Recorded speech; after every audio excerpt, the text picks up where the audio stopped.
Hi everyone, it's Mrs. Van, your friendly neighborhood English teacher. So happy to be with you guys today. I'm going to put a link in the chat because I don't know how many of you saw it, but we're a little famous. The Dallas Morning News, which is a pretty big newspaper, did a story on the class and actually quoted a couple of you. So I also put a link to the story in the description below the video. So as soon as the class is over and the video goes live, that link will be there too. So that's pretty cool. I sure love seeing the comments come in and as you guys start talking about the story before we even get going, which is super fun. Okay, so let's look at the story. So I already saw some opinions, so let's see how we feel. What do you guys think of this kind of story in general? Like, do you generally like scary stories or horror stories? Like, is that a genre that you enjoy? Because if you don't, of course, this story isn't going to appeal to you quite as much. So I'm kind of curious, do you generally like that? So one of the things about horror stories is that genre was super popular at the time that Poe was writing. And so he was writing in a way that appealed to people then, where it would kind of be the equivalent of like dystopic fantasy that we're seeing is super popular now. So it was very creepy, says Jody. Yeah. So some of you like the genre, some of you don't.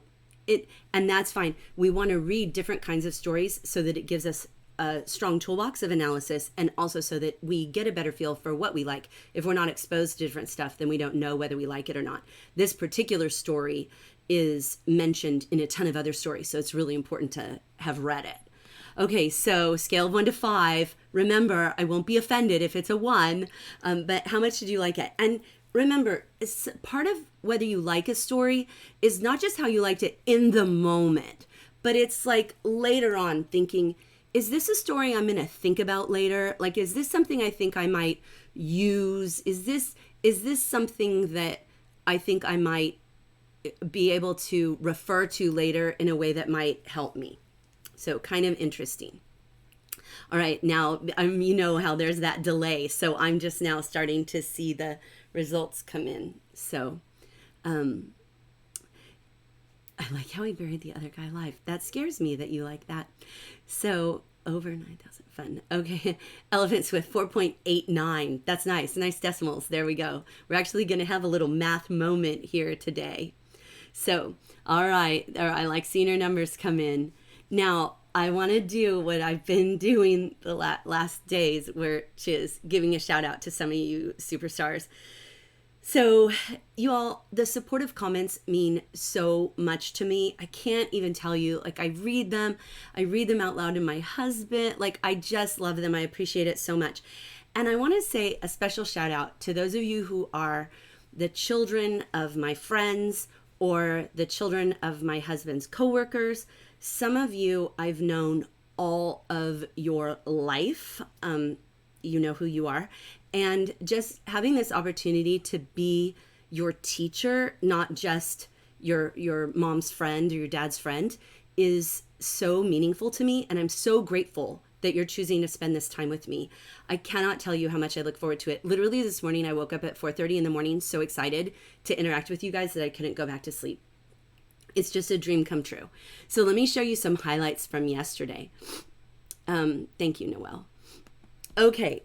A line that got me. Bobby Kahn says that he gave the story, The Gift of the Magi, a 4 because it tortured him with sadness.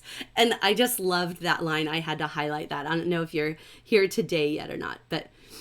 And then my advice to Cookie, who said, if I get in trouble for reading in bed, should I become an English teacher? And my advice is absolutely become an English teacher. It's the best job in the world. And also if you get in trouble while you try to read while you're walking, because I used to get in trouble for that because I fell down the stairs. So my mom was right to tell me to look where I was going. That was true. Now I've seen a couple of little things that say, like the feed is slow. And one thing I know is that there's a lot of pressure on the internet right now because of all the situation. And so if it's glitchy, just be patient with it, knowing that the whole world is online. So the infrastructure can only handle so much. All right, best math of the day. Shout out to Ben L, who figured out something I had never noticed in over 100 readings of the story, which is in the beginning when it says $1.87, that was all, and 60 cents of it was in pennies. Ben says, well, if there are 60 pennies, how is there 87 cents? And I just want to give you a shout out because a good catch, right? There can't be, because if there's 60 cents of the $1.87 in pennies, then there's still $1.27. And then how do you get $1.27 without using pennies? So beautiful math. It's amazing. Okay.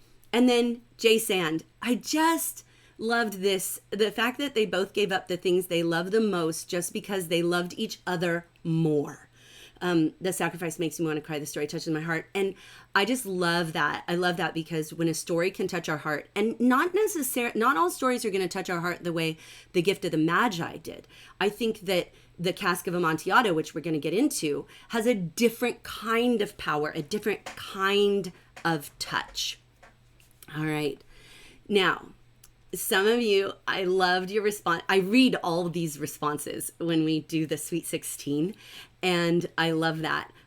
So when you guys did the fairies walk through the field, and I just want to show one of the ones that I thought was awesome because it was a day of reckoning for them all, for the monster was coming. And I love this. I think that coordinating conjunction for is often underused. And when I saw it used yesterday as an example, I decided to add it today. So you're going to see it later today. So if you're here today, oh, there you are. Hi, Everything Covered FF. I am going to use for today because you used it there. And so I think that's awesome. And then just another fangirl on the interwebs with the quote of the day. I'm using the phrase leech of despair in my everyday conversation now. So if you missed yesterday, go back and watch it so that you can be in on the inside joke of leech of despair. All right. And then a special shout out to Debra Morgan. So Debra Morgan, she is a teacher and has students in this class, and she has been helping so much with moderating some of you going crazy in the chat and keeping it online. So I just want to give a special shout out to her. We're so grateful, really, really, really grateful. And then I loved this quote, of course, I'm a rock star, because if you knew me in my real life, you would know that I'm whatever the opposite of a rock star is. Like, I'm literally sitting here barefoot. And when I'm done recording today, one of the things I have to do is clean the bathroom. So that's not very rock starry, but I appreciated that you made me feel like it for a moment. So let's dive in. And as always, we're going to visit the plot first, just in case anybody who didn't read the story can know what happened so that they can stay with us and not feel like, whoa, a leech of amazingness. I don't know if that's a thing. I just saw that in the comments. All right, so the plot. Let's look at what happens. First, the backstory. This guy lives in Italy, and he has a frenemy who's crossed the line. And that's the backstory. That's what we call, the technical term for backstory is exposition. X means out. So it's like positioning it out. We're going to, tell you what happened. Okay. And the inciting incident is, I think, that he decides to enact vengeance. Now, I think there's an interesting connection here, because in the Gift of the Magi, which is obviously a completely different story, but in the Gift of the Magi, the inciting incident is also hidden. So like in this story, we don't see the inciting incident. We don't see the moment of decision. All we see is the effect of that decision. And that same thing happens in Gift of the Magi. So even though the stories are so different, I think there's this really interesting connection between them. I'm curious, you may disagree. And then the rising action, he lures Fortunato into the catacombs deeper and deeper, and the tension is building, and we're going to discuss that more, but he leads him into the catacombs like below his house, right? This dark, dank, moldy hallway that's cold and scary, and he leads him down. And then in the climax moment, he chains him to a wall and walls him up inside this so that nobody can ever see him. And those of you who read the story saw the word niche used in a different way than you're used to, because now we talk about niche with niche websites, but here in the story it's used as like a little spot in the wall, like this little inlet, right? Like just this little kind of indentation almost in the wall, small space, not as big as a room. Okay, so that's the climax. And I don't know how many of you, when you get to the climax and you realize, dude, he chained this guy to the wall. And the first time I read it, I thought he was going to chain him to the wall and then like have a conversation. But that's not what he does. He chains him to the wall and then he walls him in and leaves him there. And that is very, very creepy. So the falling action then is that he walls him in, right? He chains him to the wall and walls him in. I guess you could really consider the walling in part of the climax. Let me know what you think. Is the walling in part of the climax? Like, should you separate that out as falling action, or is it part of the climax? Interesting. And then the resolution, and unfortunately, because of where my little picture is, it's going to cover up some of the words that I have here for resolution. So I'll read to you what I said it was, that the resolution is twofold. There's actually twofold resolution. The first part of the resolution is that you go back to the beginning, right? That you're in the beginning of the story, because the story actually begins 50 years after this occurred. And so part of the resolution is actually that first paragraph. But the resolution of the plot line is that he leaves Fortunato there, locked up. So interesting. Okay, so I see some difference of opinion about whether the building of the wall is part of the climax or the falling action. And I saw somebody point out that each level of the wall being built is the falling action. And I kind of like that idea. Oh, I got to give another shout out for yesterday.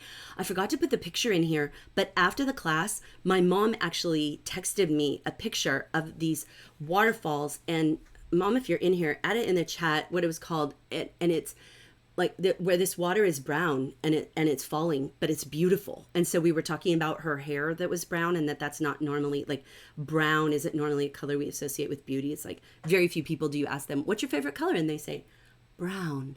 But anyway, my mom sent that and it was cool, and I meant to put the picture in and forgot. All right. So any more thoughts on that? Looking for any similarities or differences there. Interesting. Okay. So this is an interesting thing. We're going to go right to the beginning in this first paragraph. Let's look carefully at it because there's a lot going on in this paragraph. First, we have a first person narrator, right? Which we learned about narration already.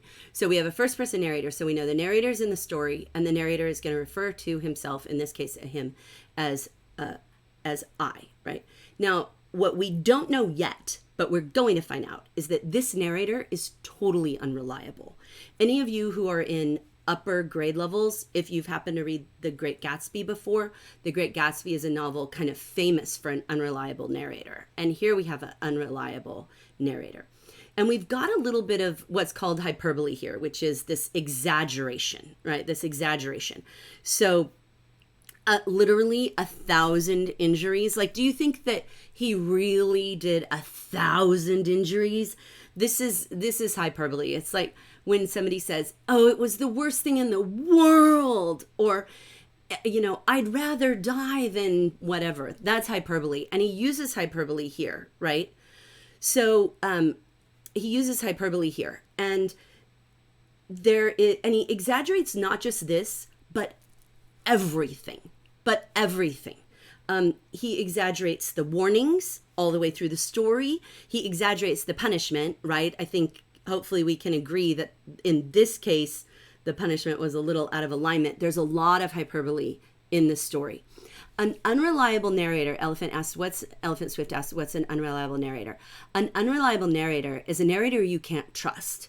A narrator who either has a specific agenda, who isn't telling the complete truth, who is leaving out important points that would make you change your mind about something. Like in this case, he doesn't even tell us what Fortunato did to him. He's just like, he offended me. And we're supposed to buy into the idea that that justified walling him up in a dungeon, essentially, right? So he leaves out this stuff. And because of that, he's just totally unrelated. All right. So this is similar, actually, that idea of like saying that somebody has really wronged you, but not saying exactly how they've wronged you. You see that in Shakespeare. So this guy did not invent it.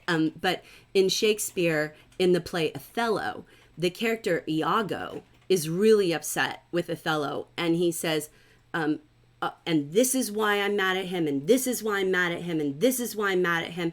And in literature and in life, that makes us believe you less. What I mean by that is, think about this. Like, think about that you weren't practicing social distancing and you invited a friend to go somewhere. Not right now, but in the future, when the world returns to normal, and you invite them to come over and like watch a movie or something, right?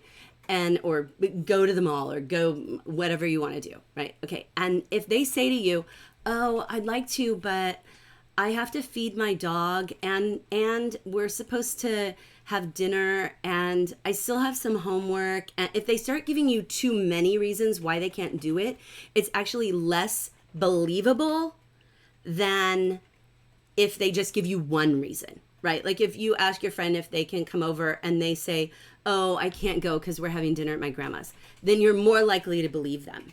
And so this idea that giving too many reasons is less believable than one shows up here in the beginning of the story.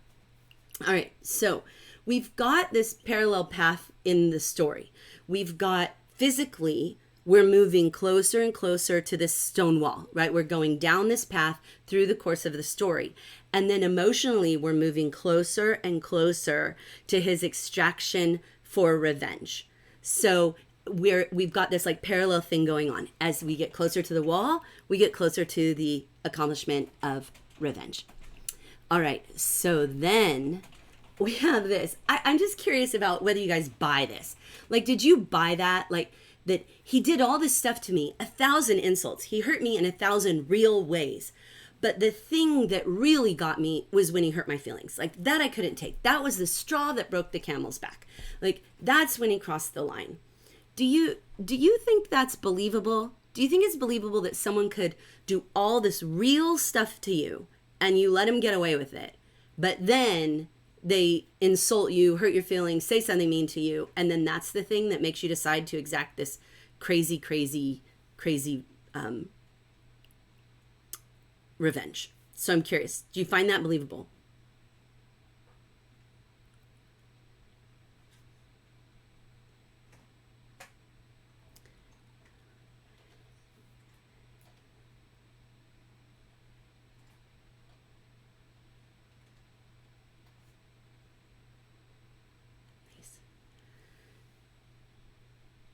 Honey, just block anybody talking about lights. Just put them in a timeout. Okay. All right. So at the beginning of the story, it starts like this. The 1,000 injuries of Fortunato I had borne as best I could, but when he ventured upon insult, I vowed revenge, which we just read. And then you, who know so well the nature of my soul, will not suppose, however, that gave utterance to a threat. Meaning, well, you'll know I didn't actually tell him I was going to do something to him. So a lot of people who analyze literature think, and I do it like this because they're not like English teachers, they're like people who write papers about it. And they believe that in this, he's talking to a priest as though it's like a deathbed confession. Because he says at the end of the paragraph, or he says down there, at the end of the story, we learn this is 50 years later, right? So he's probably like at the end of his life at this point. So I'm curious about who you think he's talking to, because we never do find out. We never do find out who he's talking to. So I'm curious who you think it is. I am seeing some things about how being called names is worse. And I think that's true, right? We have that old saying, like, sticks and stones can break my bones, but words will never hurt me. That's a total lie. Like, right? Sometimes it's worse. Like the words, because you can just hear them in your mind over and over. It's interesting.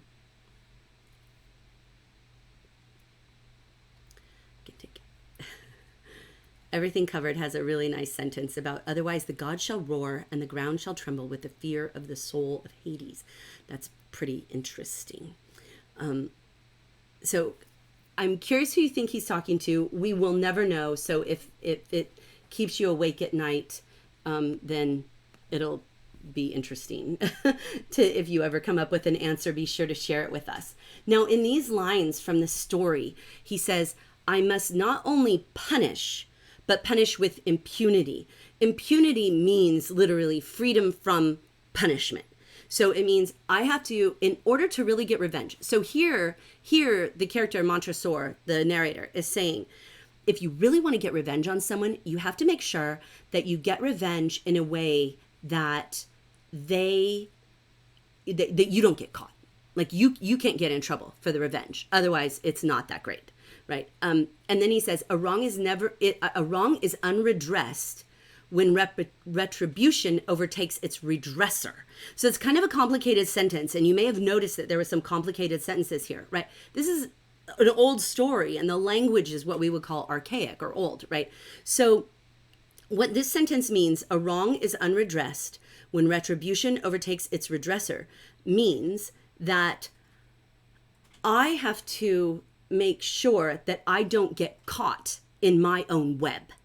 I have to make sure, like if I'm running, I have to make sure that I don't get hunted down. I have to make sure that I don't get chased as well. And then the last line, it is equally unredressed when the avenger fails to make himself felt as such to him who has done the wrong. Meaning, if the guy doesn't know it was you getting back at him, then you also don't have revenge. So he tells us, like, here's how to get revenge in 3 easy steps. The rules of revenge. First of all, you have to get away with it. You can't get caught. Second of all, it can't cause you problems, right? Have you ever had your mom say to you, like, you know, this punishment hurts me more than it hurts you? I don't know if that's ever really true. Well, it is kind of like if you ground your kids and then you can't leave. I promise you that's not fun. But if you get caught up in the revenge, then you lost. And then the last one is they have to know it was you who did it. I'm kind of curious as if you have the same feeling. Any other rules of revenge? Okay. And so I thought this was fun. If you don't recognize this is Wednesday from the Addams Family. And there's an old adage that says, revenge is a dish best served cold. And what's interesting is that in this story, we've got the story being told to us 50 years later, so it's cold. But he extracted the revenge when it was hot and interesting. So that's kind of fun. But I love this. Revenge is a dish best served cold, and they also say revenge is sweet. So basically, revenge is ice cream. I just think that's really funny. It's a logical fallacy, but it's funny. Okay, so then there's this next phrase that I want to focus on. I continued as was my wont, which means, that I like to do, to smile in his face. So I still acted like I was his friend, even though all the time I'm plotting revenge.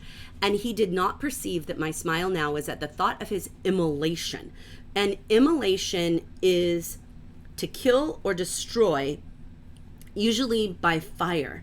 And it's an interesting word choice here because there are a lot of words that he could have used, like my thoughts were on his destruction, or the revenge I was going to exact upon him. But instead he uses this word associated with fire, and yet when he does exact his revenge, it's in a place that's really cold. And so there's this interesting kind of contrast that Poe gets into there. The method he uses is just the opposite of what he refers to. But when I read the story, I think this is the kind of smile, like the Joker, right? Like I'm smiling, but I don't mean well, right? Now I want to go over the meaning of some of the names in here. So Fortunato, so he's the character who gets walled up. Fortunato's name means wealth or also fortune, right? So like it's the same root as fortunate, right? Like I was fortunate. So that's kind of an ironic name, isn't it? Because he's not at all lucky. He's not at all lucky. Montresor means mountain of treasure. And what's kind of interesting about this is that there's this maybe connotation of new money, and maybe that's a clue as to why Fortunato doesn't show Montresor the respect that he thinks he deserves, right? Like, I deserve respect, and I'm not getting it, and maybe it's because I have this new money. Amontillado, so the whole title, the Cask of Amontillado. So it's like a barrel, a cask like a barrel, but also there's this kind of irony that sounds like casket, right? Like that you would bury someone in. So there's that, right? And then we've got Amontillado. Now, Amontillado is a type of wine called a sherry that is made in the Amontilla region of Spain. So the reason that it's so impressive here is that they're in Italy. So this would have had to come all the way from Spain, and it's expensive.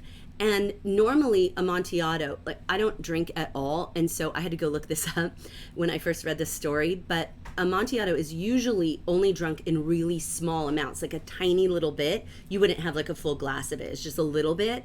And so the idea that he has this whole cask of it, I looked up how much this is, 130 gallons. So he has this big container with 130 gallons. So I'm getting, I saw it. Can you move your face so we could see? It's tricky. I can like go like this. There we go.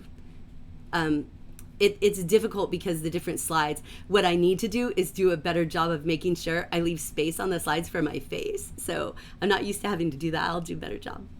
So we have Amontillado, which is this kind of sherry, and then we have motley, and this is really important because I have the picture here in the slide. This is what motley is.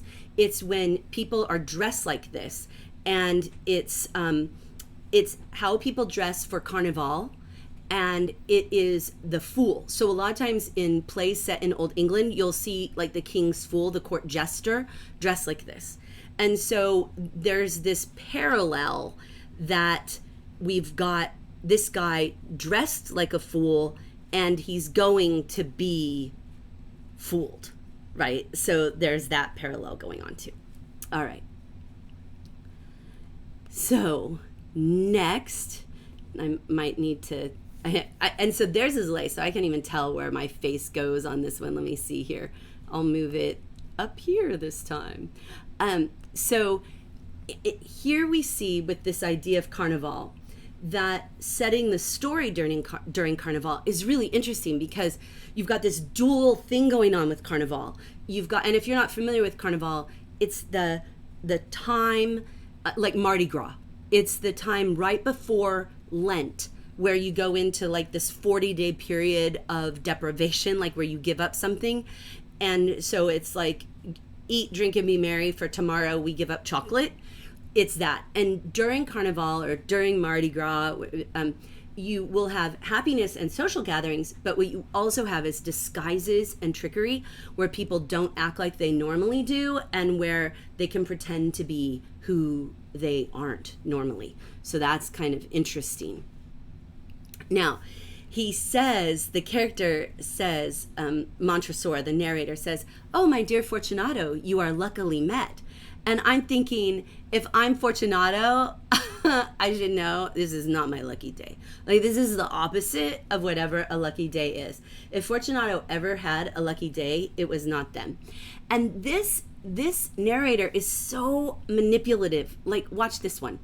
Okay, so he had given his servants, this is a direct line from the story, he'd given his servants explicit orders not to stir from the house because he knows that if he gives them the orders then to not leave, that they'll immediately leave.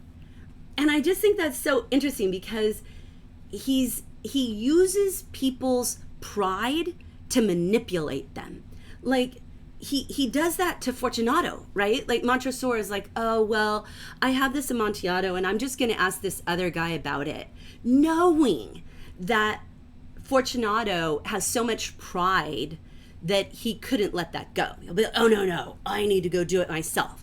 And I think that there's such a lesson here for us. Like, where do I let myself get led away by pride? Like, do I let myself get flattered by people and then I'm manipulated by them because they flatter me? I think that is one of the most powerful lessons in this story, is that there's real danger in that you have to be very careful about the motives of people who are complimenting you, and that those motives can be less than sincere. He does the same thing to his servants here, right? They think, and it's so ironic because this is an example of irony, right? Because they think they're fooling him, right? Like, oh, he thinks we're at home, but we're gone. And they're just his pawns. Like, they're just part of his plan. Like, he has to get them all out of the house so that nobody knows he brought Fortunato there, because he doesn't want to get caught, right? Remember, one of the rules of revenge. He doesn't want to get caught. And so he's got to get him out of the house. How can I get you out of the house? I'll manipulate you by making you think that you're getting one over on me, but in actuality, I'm just moving you around like you're a pawn on my chessboard. I mean, it's so powerful. It's just one more clue that this guy is a total master manipulator. Now, I will move this, and I found a way. I can't see the chat when I do it, but I did find a way to keep moving myself around, which I don't think is ideal. I won't do that in the future, but so when they're going through the tunnels, Montresor keeps warning Fortunato about the damp, and he keeps saying that the walls are covered with niter. And so what that is it's potassium nitrate. And potassium nitrate is used for a lot of different stuff. Like, if you want to go buy some, you can get it at Home Depot. It's called stump remover, and it eats up stumps. And it can cause respiratory problems. And so he's warning him.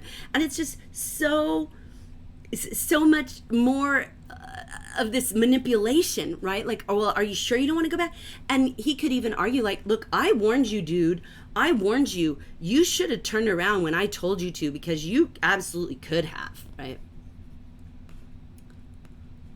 Now, he mentions the coat of arms. This is a cool part. He says, you know what, I'm going to move this back here. I'm hoping I can keep this here. It's better not to move it all around. So when they're in the, I have my story right here. Okay, it's page 4 if you have your story. He says, I forget your arms. And what he means by that is this Fortunato saying to Montresor, I forget your arms. And that means his coat of arms, right? And he says, a huge human foot door, meaning of gold, like a gold foot, in a field azure. Azure is a color of blue, right? So blue background, big gold foot, and the foot crushes a serpent rampant, which is supposed to mean like roaring. So normally the word rampant is used in a lion, like a lion standing on its hind legs roaring. A snake can't really do that, so it's kind of an interesting thing. But imagine like a cobra coming up and over, whose fangs are embedded in the heel. And the motto, Nemo mi impune lacet, which is basically, no one insults me and gets away with it. And the whole thing is foreshadowing. The whole thing. He's like, yeah, I'm who's the gold foot and who's the snake here? I think we know, right? Fortunato is the gold foot. Fortunato, wealth, gold. And then the serpent is wily, right? Ever since the Garden of Eden, the idea of the snake as being like the sneaky one and the one who will bite your heel, who will get you when you don't notice, that's a thing, right? And so Montresor is actually warning Fortunato in this moment. Like, nobody insults me and gets away with it, and I am the snake, the poisonous snake that is going to bite you in the heel. And I see somebody say, how is he going to bite him in the heel if the heel is made of gold? But the fact is, gold is actually a fairly soft metal. Pure gold is totally bendable. In fact, they have a limit. These are not gold. These are, well, I don't even know, foil? I don't know. Anyway, if you had a gold earring, if it has too much gold, the hook won't even stay in the right shape. It just bends. And this isn't an official coat of arms. This is just somebody's drawing of it. So there you go. Then let's see here. Okay, so we see more why this was right, like why this was a good idea of what kind of guy he was, like a serpent, sneaky, mean guy. Nothing against snakes, right? Is that Fortunato makes a gesture that Montresor takes as rude because he doesn't recognize it. He doesn't recognize it. And he doesn't recognize it because he doesn't belong to the Masons, like the group of Masons, the social club of Masons. That's a somewhat secret society. Like they have secret things about them that only if you're a Mason can you know. And so when Montresor doesn't recognize it, Fortunato is like, oh, you must not be part of the club, which is exactly the kind of insult that got him in this place and got him here in the first place, right? So this is like the thing, and it's like Montresor showing us, see, this is what I mean. This guy is just constantly insulting me. He's just saying, like, every chance he can, you don't belong. You're not that cool, right? And so he's not in on the secret. You're not in the in crowd. And I think there's really nothing that hurts worse than being excluded. You know, I was bullied really badly in second grade, and I still remember it. And the thing I remember the most, like aside from all the mean words, was that our class had to line up in 2 lines to come back from recess, and nobody would stand in the line with me. Like I would just be standing by myself, and the whole rest of the class lined up on the other side. And it's that exclusion. I think that whenever we get the message, you don't belong, we don't want you, that's like the hardest thing of all. And Montresor lets us in on it. This is where we get a glimpse. Like, oh, okay, that's what he was doing to you. Constantly dishing you, right? But then Montresor does something kind of funny. He pulls out, he says, I answered, producing from beneath the folds of my like outfit, right, a trowel. And a trowel is like what this guy, oh, this is a woman actually, what this woman has in her hand. This bricklayer, a trowel is the tool of the bricklayer, and the technical term for bricklayer is mason. So it's funny because Fortunato's like, oh, you're not a Mason, you're not one of us. And Fortunato, and Montresor is like, oh yeah? And he has this trowel. And Fortunato is like so full of pride, he doesn't even think to himself, why is he carrying around a trowel? Like, if you're walking around and your friend just randomly pulls out a trowel, I think you're gonna be like, why do you have a trowel, right? And so he's like, well, you're a fake Mason and I'm the real Mason. Like you're dissing me because I don't belong to your club, but really you're the one, right? You're the one. Okay. Now the rising action just builds and builds, and we have,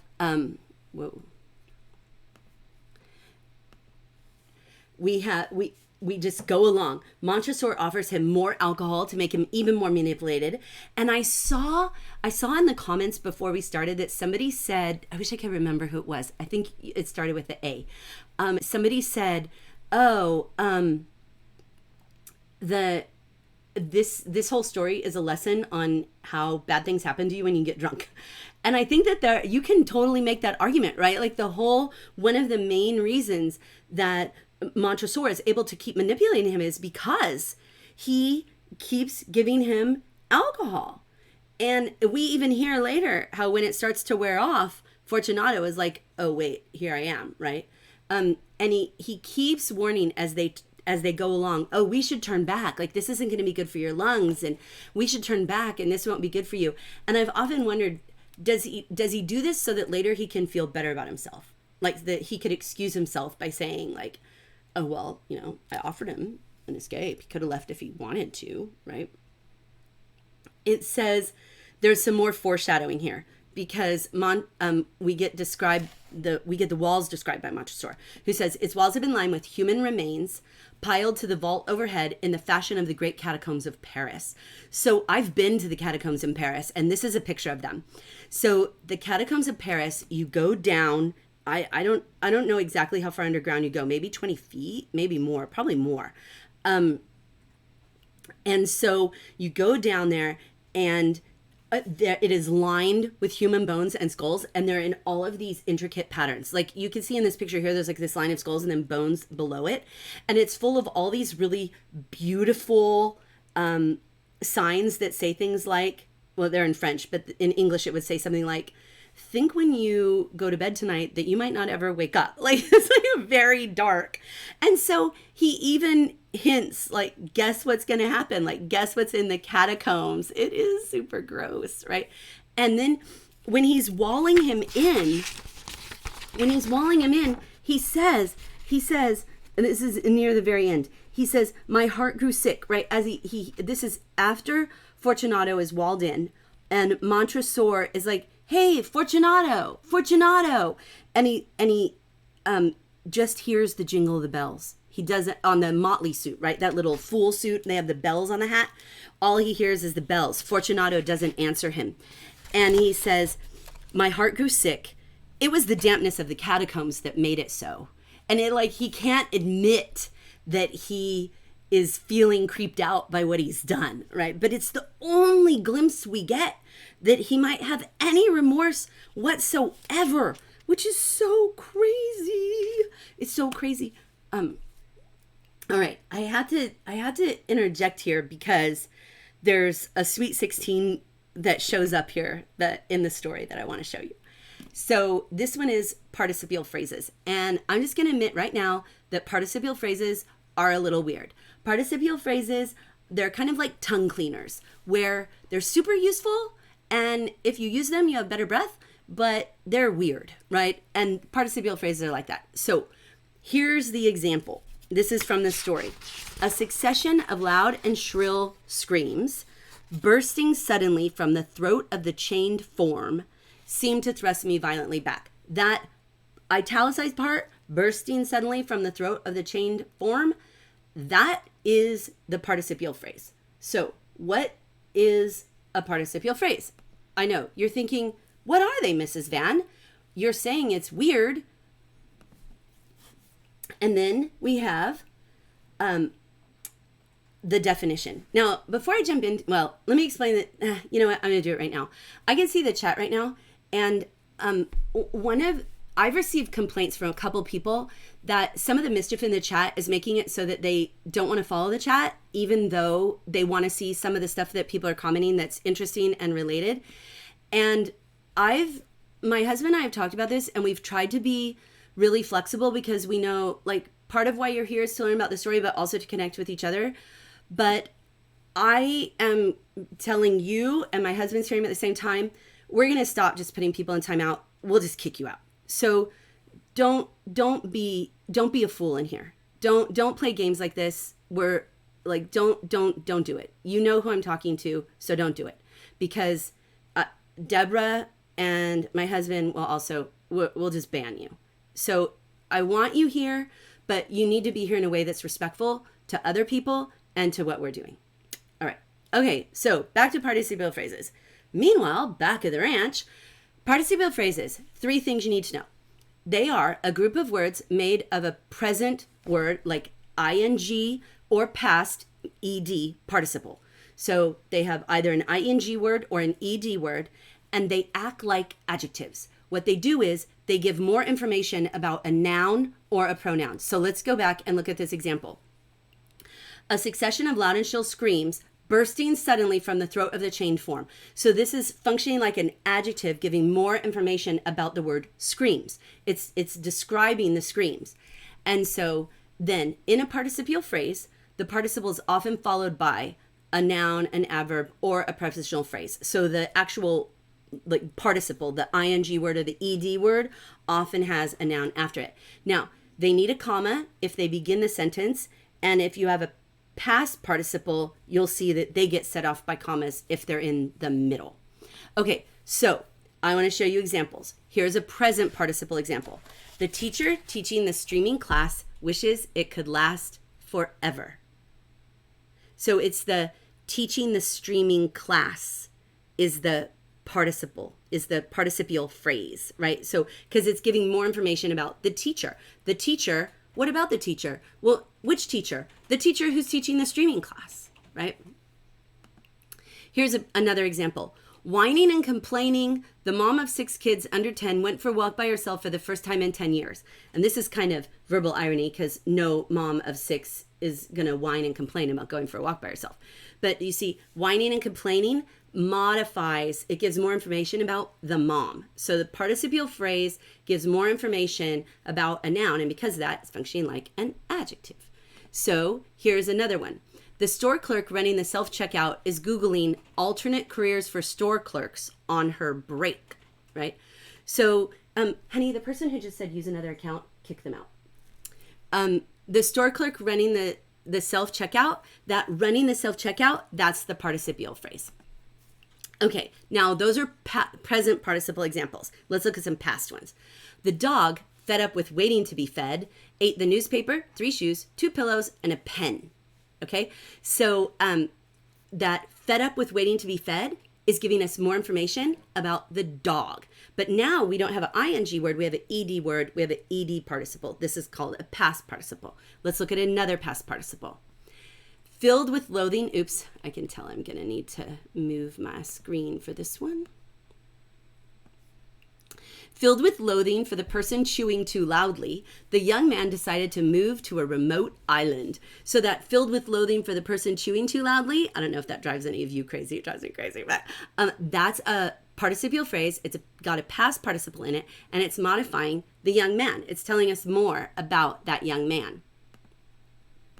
Here's another example.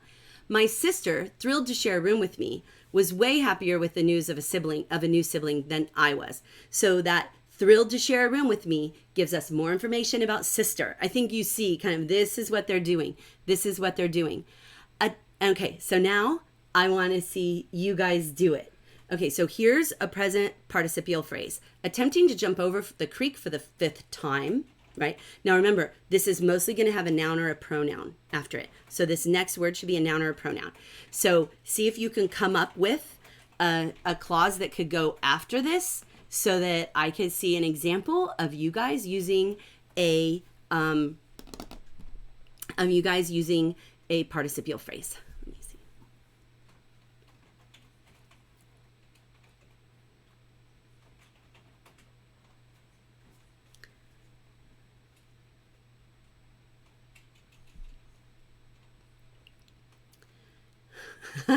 see. Jennifer says, my sister isn't thrilled to share a room with me. So there we go. So my dog couldn't quite seem to get across. Nice, Pearson. Nice example. The dog couldn't quite get across. Yeah, nice. Good. You guys are giving some really nice examples for that. Thanks for the suggestion, Erin. All right, let's try another one. This is the past participle here. So Javier, banished from the kitchen for stealing cookies. And then what can go in here?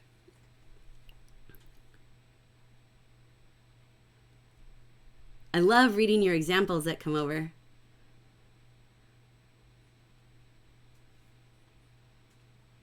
I still got some. Frog built up courage to try one more time.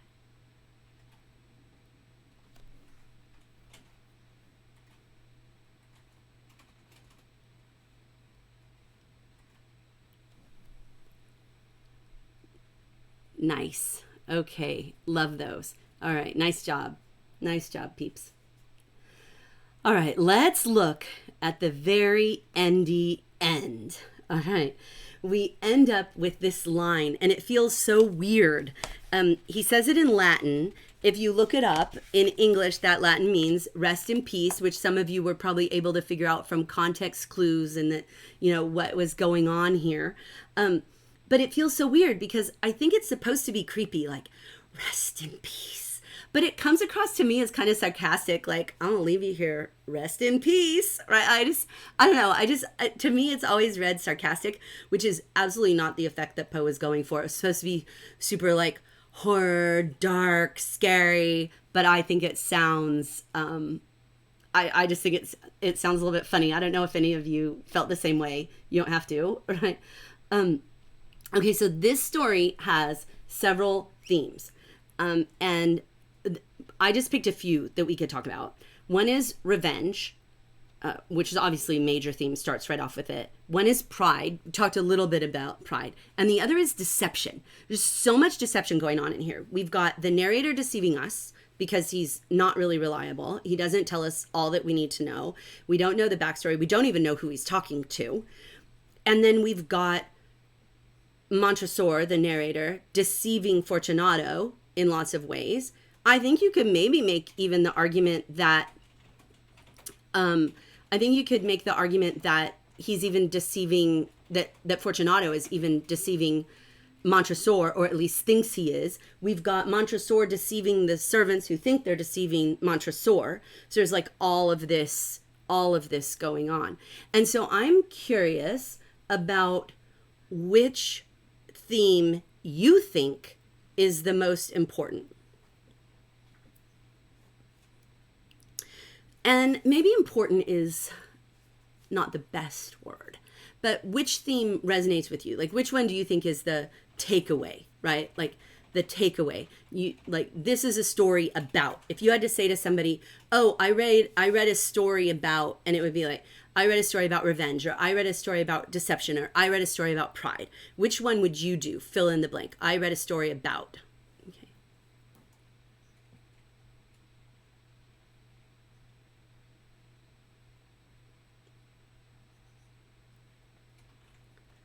Double deception. Nice. So I'll see those come in. They'll keep coming in. I'll move to the next slide. So I have another question for you, which is, this is a cover, a sample cover. There are a lot of covers for this because it's been out for so long. But this cover kind of rewards the reader. This cover, if you've read the story, then you will get symbolism that's in the cover that if you hadn't read the story, you wouldn't know. And so that's kind of interesting. So I'm curious, what details do you see in here that you would only know if you were familiar with the story? And while you guys are responding to that, I'm looking at your answers to the theme, and I'm seeing a lot of revenge. A lot of revenge. Revenge and deception. And some pride. That's nice. Oh, Plankster says pride because it hurts his ego, and that's what starts the whole thing in the first place. Ooh, that's an interesting insight.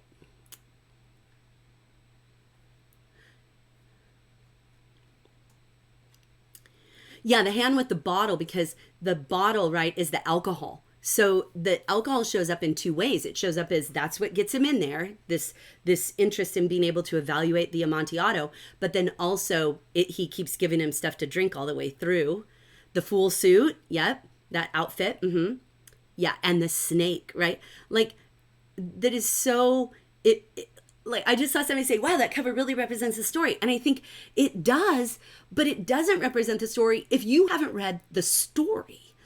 So it's kind of interesting that saying you can't tell a book by its cover, but you can tell a lot more about the cover if you know the book, right? In the cover tells you a lot more if you already know the story. And so sometimes, to me, this is an important lesson that sometimes it's worth going back. Sorry, there's going to be a delay. If you could type in the chat that I accidentally, put in there that I accidentally hit a button that paused the stream. Okay, then you start it again. I did. It should be coming. You're in. Okay. All right. Sorry about that. I accidentally hit the button that said end stream. Didn't mean to do that. Okay. So, theme of justice, which I completely forgot to do yesterday. So sorry. In what ways is it not possible to tell if people got what they deserved? I'm kind of curious about that. Like, part of justice is, did they get what they deserved? But I think sometimes it's hard to tell if somebody got what they deserved. And I'm curious about what you think about that. So sorry about the glitch, you guys. Sorry about that. And then in what way, can you think of any ways in which Montresor did not actually get away with it? Like, I mean, he doesn't go to jail, so he got away with it that way. He didn't go to jail, but does he really get away with it? I'm curious about that. Okay.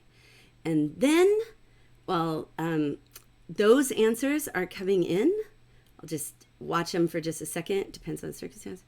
Can't tell. It's hard to judge the karma in someone's soul. Wow, that is really interesting. Yeah, I see some of you, like, in what ways do you not get away with it? Like, he'll feel guilt. It will stay with him for the rest of his life. Deep down, he has and like, because he still feels guilty, right? The guilt, the grief, like he kills his friend. He doesn't really get away with it. That's so interesting. That's so interesting. Nice. That's so nice. Okay, the guilt. Yeah, exactly. All right, so that's the Cask of Amontillado. Now, I saw somebody put in the chat earlier that they like the story better now that we've talked about it, and that's exactly what we're going for here. Is that you get a feel for the story and appreciate it. Now, I am not expecting it to be everybody's favorite. Like, I don't think you're going to be like writing to your family like, oh, you got to go read the story. But I do think it's one that will stick with you. I think that later on, when you think about people who've done wrong things to you or something like that, you'll think about this story. All right, so let's watch these writing rock stars. And there was some great writing. I did a lot of evaluation this morning, and I still have more to go, but I want to point out a few things that I think are worth talking about. And then remember, let me go back to this for a second. I'll give the writing assignments at the end. If you don't want to watch this part, that's fine. But I think you should. And the reason I think you should is because I can really tell the people who are watching this part and using it in their writing, because it's showing up. And what's cool about that is that you just get so much better really quickly, which is nice. All right, so this first sample is from a 5th grader. And this person, I think, says something really interesting, distinguishing the idea of plot from story, right? The story would have been different, but the plot would have been unaffected. And that's kind of interesting. So nice call. One little pro tip. When you say if, and the reason I'm going to mention this is that I saw it in a number of the responses to this prompt. When you say if, like if this happened or if I did this, then when you use you shift into something called the subjunctive voice. And this is pretty high level. Like, you're not normally going to learn about subjunctive voice. Really, you'll learn about subjunctive voice first if you take Spanish or you take a foreign language that has a subjunctive voice, or some of them even have a subjunctive tense. But in English, we have a subjunctive voice and we don't use it that often. But if you've ever seen the movie Fiddler on the Roof, it's like, if I were a rich man, right? That is the subjunctive voice. And so you say were instead of was. That's the only difference you need to know. So what you would want to say here is if the story were narrated by Jim, because this is now the subjunctive voice. Very few people know that. I don't expect you to already know it, but I just thought, pro tip, since you guys are such strong writers. All right, next idea. How would the story be different? I just love this. It would feature similar emotions about the other person deserving better, but we would be unaware. This is a very nice opening sentence. It tells a way in which it will be similar and then a way in which it would be different. I love these powerful opening sentences. Those of you who do this set the reader up to really get into what you're saying and get on board with what you're saying. All right, next sample. The story would have been much different if Jim had told the story. So this was a really common opening sentence, and it's got potential that needs to be explored. In the topic sentence, you need to state your full argument. Don't just say the story would be different. Tell me how the story would be different, because then the rest of what you're writing is going to prove how the story was different. And the rest of what you write is going to prove what you said. So if all you say it would be different, that's too broad. You want to narrow it down. Now, don't be afraid. Some people are like, well, I don't want to tell them my whole argument in the beginning because then I give away all my best stuff, right? Don't be afraid to do that. Don't be afraid you're going to give away your best stuff. This is your chance to get your reader on board. So here's an example of what an 8th grader would do. This was an 8th graders. If Jim had been telling the story, the entire story would have an entirely new perspective and point of view. And so your opening sentence should tell me, this is what I'm going to prove. And so now I already know. I can tell how effective this writer is by whether they do what they said they were going to do. I'm not that worried about the grammar. I see somebody say, grammar. I'm not that worried about that right now. And the reason is I mentioned some grammar things when I'm making my feedback on them. But the fact is that grammar is a lot easier to fix than the strength of the writing itself. Okay, next. This is an 8th grade one, and it just gave me all the feels, right? I just loved this. The plot would have been a lot sadder because if it revolves around Jim, we already know that all the things he does for her are in vain. Oh, because that moment that goes through, like, he would, when he walks in and sees her hair cut off, he'll already know it's in vain. But because it's told from the point of view of Della, the like expectation, the rises even more. So this was nice call. And then next one, maybe it would start to center more on Jim being worried or guilty that he wasn't giving Della enough, or even angry at himself, and the fact that he was very poor and had to do so much just for a single Christmas. And I think that that's interesting because it shows like even an analysis of the gender role, which is really quite interesting, especially this is an 8th grader. Okay, I'm advancing my slides, but I feel like what I'm seeing is slow of that. So do you feel like I'm caught up? It's just me. Okay, sorry, I had to check with my technical crew, my husband, Steve. Okay, 9th and 10th grade example. Okay, we've got, though there were many similarities and differences throughout, I feel that just as the story centers around the couples within them, the similarities and differences do too.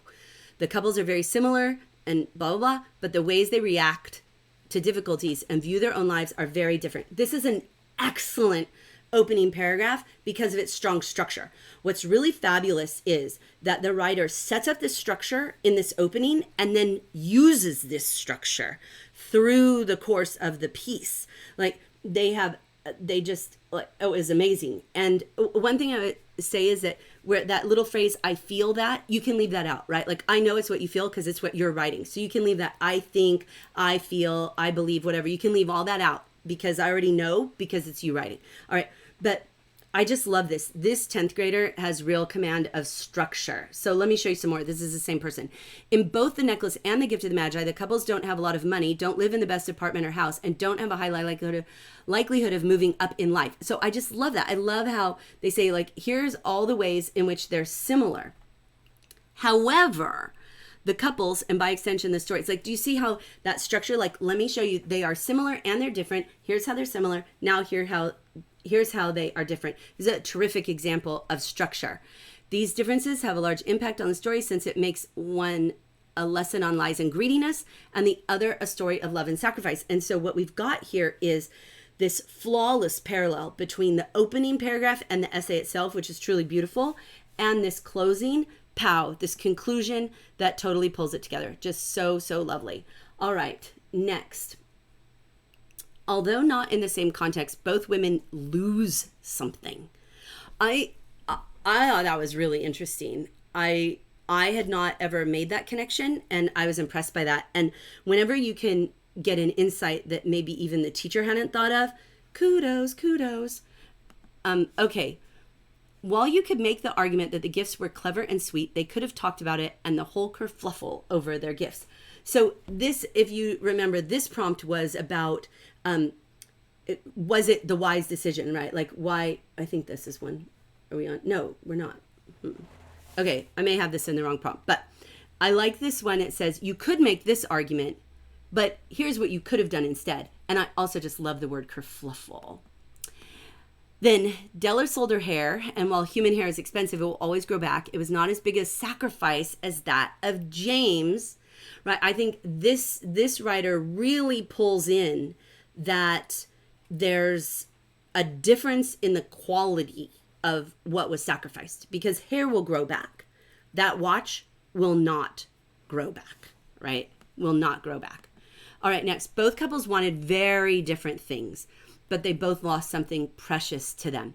And look at this interesting comparison between the Youngs and the Loisels, that Jim and Della lose a watch and hair, and the Loisels lose 10 years of their lives. And I thought that was a very interesting comparison. All right, 11th and 12th graders, here we go. The gifts that Jim and his wife bought for each other were truly unwise. This is what you want, right? Give the teacher a strong statement. State it. Like, even if you think the teacher will disagree, state it. Say, this is how it is. And then you support it, right? Don't worry that they're going to disagree with you. If you support, the best way to be effective in this kind of writing is to write something that the reader is not expecting and then support it well. And this person does a great job at that. There are many ways they could have shown their love. They could have done all this, right? And they still could have ended up in the same way. So this is a nice argument. Next, this one showed the impact of it. I just love this idea that if they had found another way, that fewer things emotionally connected to them would be sold and more possibilities to show the love between the two would open up. That idea that if they had found another way, if they had found a third way, that then they would have had this emotional connection that would have been even deeper, and that they would still have these other things that they were emotionally connected to, and that there was actually, even though it's told as this beautiful love story of sacrifice and emotional connection, that in actuality the sacrifice diminished the emotional connection rather than strengthened it. Super powerful argument. Beautiful. All right, so let's write. Here are your prompts for today. And again, they'll go up in the folder. Just a few minutes later. All right, so let me answer Sam's question. Basically, we state whatever point we need to make across in the first paragraph. Yes, absolutely. And in this case, do it in the first line. In responses this short, make your opening sentence the first statement of power. And then write more. If you're doing a whole essay, like a 5-paragraph essay, that statement of power, which we would call a thesis statement, will go as the last sentence of the first paragraph. In writing this short, it's your first sentence. Bam! All right, so here we go. Writing prompts for today. If you are through 8th grade, in about 100 words, you can do longer, that's fine. A lot of you through the 8th grade were struggling because 100 words wasn't enough for you. It's okay. You can go over. It's fine. Are you either that Montresor's revenge was fair or that it was not fair? And be sure to tell me why you think it was fair or not fair. And then if you are in 9th or 10th grade, tell me how the story would have been different from the perspective of the reader. That's not the right one. Sorry, that's wrong. 9th and 10th graders, sorry, I didn't change your prompt to the right one. You'll see the correct one in just a little bit. 11th grader, I'll put the right one up in there. Sorry about that. 11th and 12th graders, describe the relationship between vigilante justice and revenge.